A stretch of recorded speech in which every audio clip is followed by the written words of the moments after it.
I'm Maggie and I have Crohn's disease and I make a YouTube video or YouTube channel called Let's Talk IBD, and this is Carlos. I have Duchenne muscular dystrophy. I also make YouTube videos and I have a YouTube channel called Adventures with Duchenne. So we'll put each other's descriptions below so you can subscribe to our channels. Check it out. We do pretty much the same thing. So like I said, I have Duchenne muscular dystrophy. Means it's a degenerative muscle disorder that weakens my muscles as I get older, including the heart and the lung muscles. And the heart failure is one of the leading causes of death.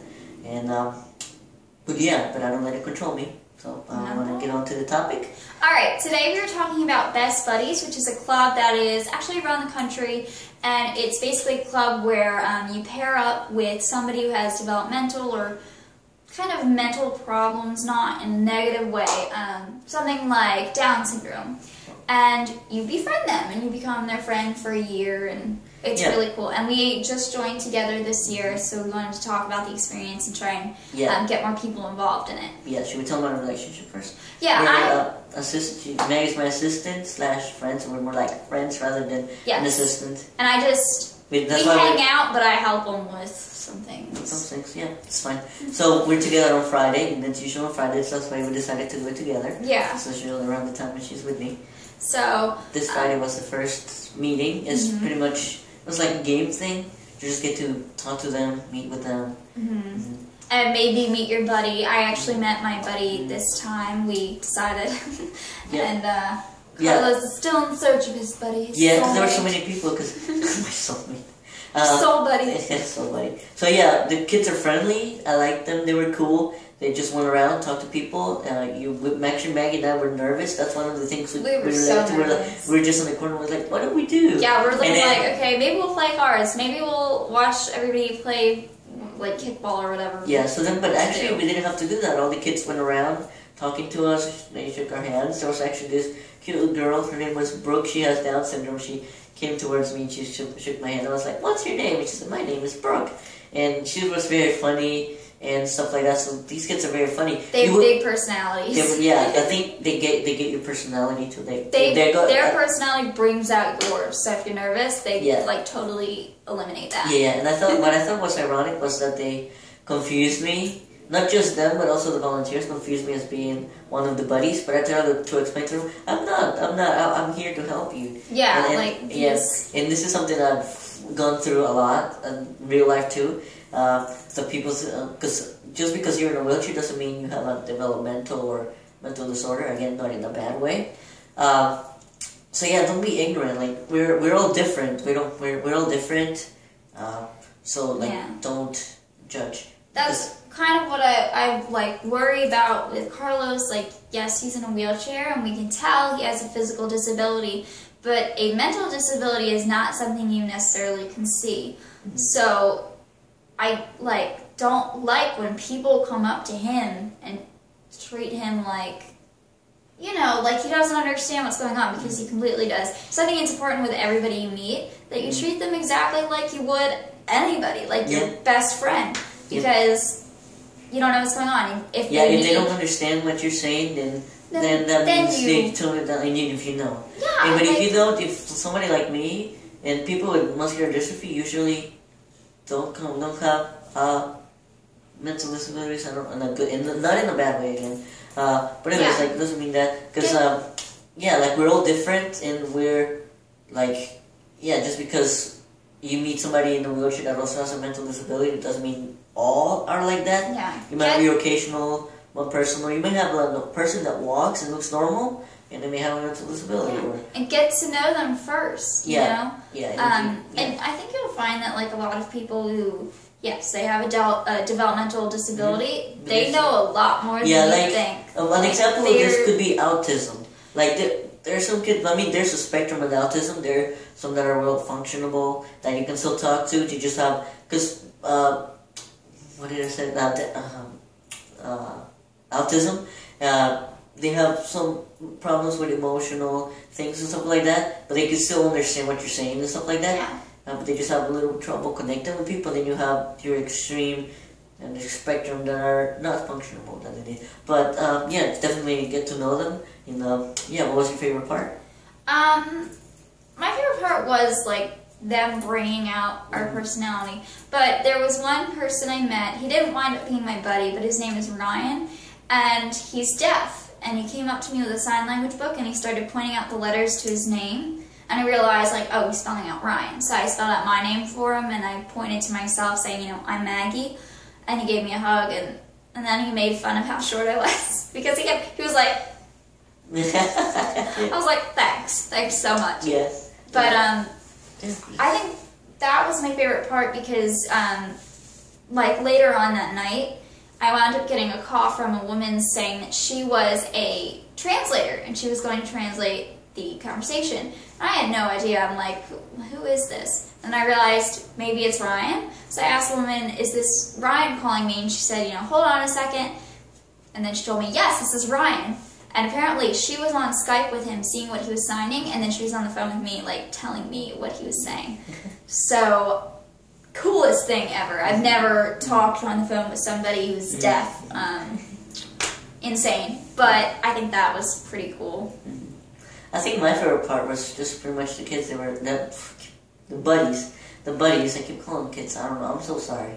The buddies are cool. They were friendly. And there was actually one girl. That was funny. Her name is Karen.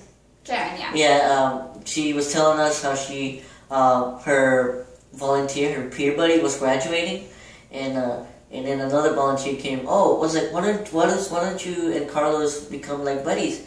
And she was like, no, I want. And she pointed at Maggie. She was like, I only want a lady. And I was like, okay, ladies are cool. And I was like, oh, we're forever alone. No. Oh, no. But anyways, the kids were fun and stuff like that. So and your buddy. I actually did meet my buddy, and it was because of my new phone. I got the Galaxy S4 or whatever.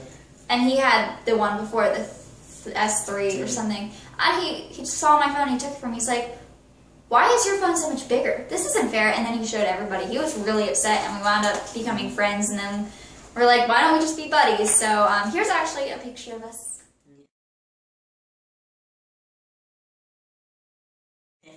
Okay. What else? Oh yeah, but back to the sign language thing. Yeah, so I think sign language is cool. It's like it's a total different language. It's like learning a new language. So if so I had a little foster brother who was deaf. He has cochlear implants, but like he kind of learned a bit of sign language, but it's like its own language, and like it's pretty much like learning a Spanish or another language. It's not English. It's not English. It's like yeah, over. It's like kind of chopped up English. Like they're not full sentences. Yeah. I got a text from I got a text from Ryan, and I learned that it's kind of difficult to understand what he's saying completely because it's mixed around. So like if you're saying my name is Ryan, he would say it like Ryan name my or something like that. Like it was chopped up. Yeah. Like words like is and were not included.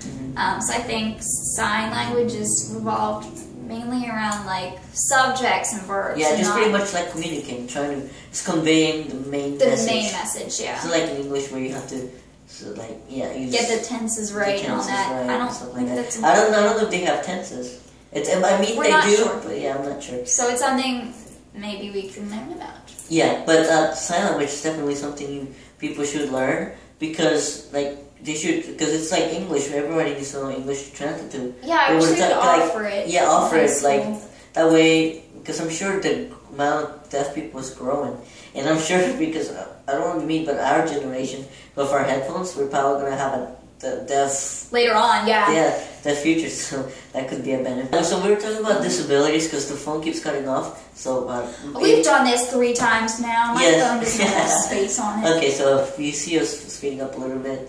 So what we're talking about? We're talking about disabilities. Disabilities and how we're all different, and like because like each person like don't like overgeneralize about all the people with disabilities, and like when you talk about your disability, when I talk about my disability, I try to talk about and tell people that it's just my perspective.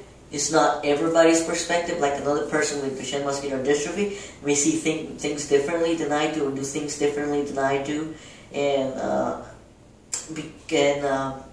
which is kind of what you do with your videos. Like you explain to them what you like done. Like you just say that's what you like to do. It's our videos are like advice to people, but we're not saying this is the only way to do it. Yeah, like, it's our own way to deal with.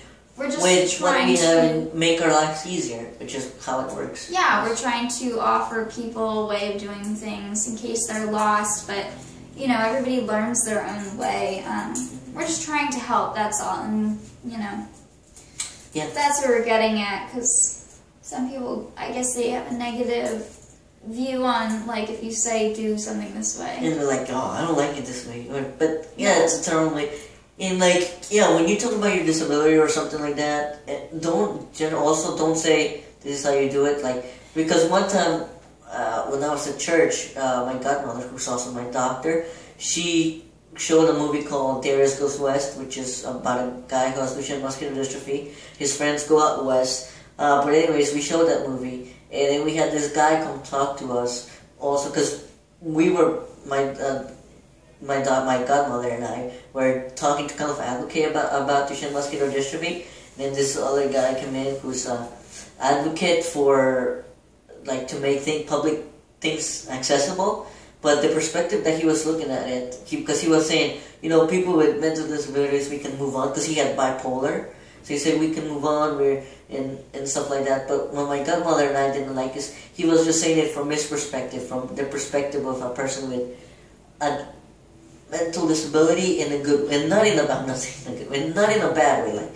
But he was being biased, because he's saying, well, for me, or we're not speaking for everybody with on the wheelchair, but for me, you know, I suffer every day. Like, I mean, I look happy on the inside, and I am very happy on the inside too, but I'm suffering inside, knowing, you know, that the next day I could be weaker than I was before.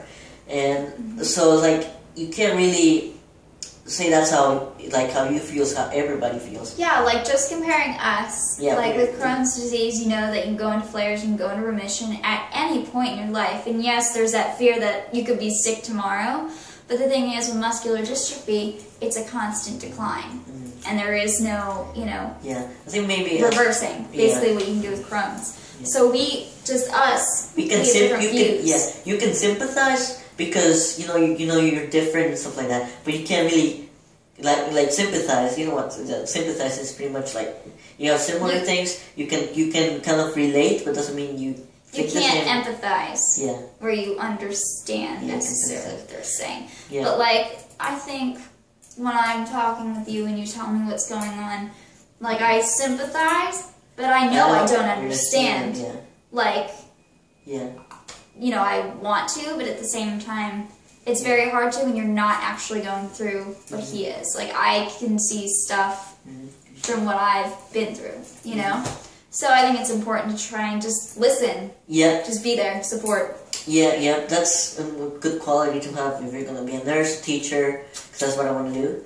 Which is why I did the Best Buddies thing, because I'm trying to decide if I want to do special ed or just regular, like, classes.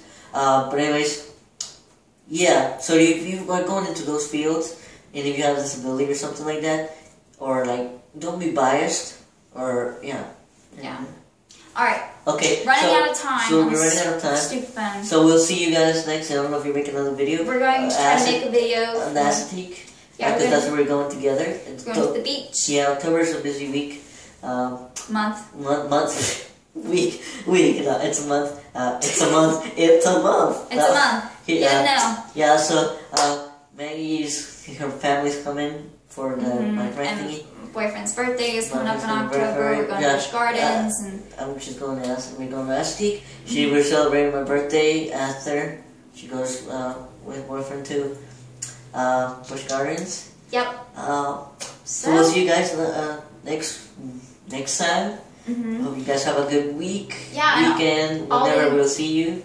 All the information for our channels, other videos we've been in together will be below. And I hope you like this video. Thanks for watching. Bye, guys.